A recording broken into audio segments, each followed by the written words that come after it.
Another $100 million weekend for the Hunger Games franchise. No wonder they split it into 2 movies.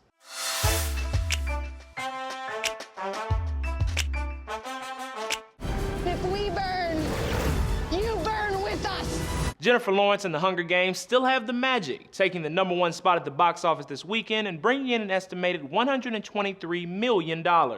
And while that does fall short of the first 2 Hunger Games movies, which both brought in more than $150 million in their opening weekends, the successful weekend still places Katniss Everdeen in a very exclusive club that apparently only tweens have access to. Harry Potter, the boy who lived. The Hunger Games now joins Harry Potter and Twilight as the 3rd franchise ever to have 3 $100 million plus opening weekend debuts. It also beats out the last Transformers film as the largest weekend debut of 2014. As for the movie, much like Harry Potter and the Deathly Hallows Part 1 and Twilight Breaking Dawn Part 1, it's a Part 1 film and it functions as such with a lot of really well done finale build-up. As a RogerEbert.com writer points out, The Hunger Games Mockingjay Part 1 also feels a bit stretched out, not to give the actors room to breathe and widen the film's narrative margins to better pack them with detail, but because that's how Hollywood increasingly does big-budget event franchises these days. Next up,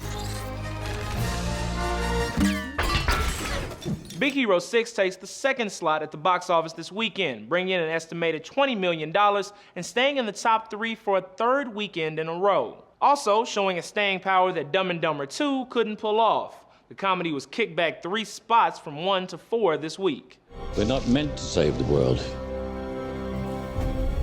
We're meant to leave it. And finally, Interstellar takes the #3 spot with an estimated $15 million at the box office. But the story behind McConaughey's latest film remains its overseas performance, outpacing the US numbers by the hundreds of millions. As for next week, the pickings are a little slim this Thanksgiving weekend, but here are the options. A really bad sequel? This little one assaulted me.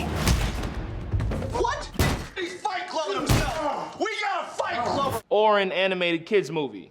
You don't have a family and we're all going to die. What? What's the matter with you, Kowalski? Choose wisely. For Newsy, I'm Jamal Andrus.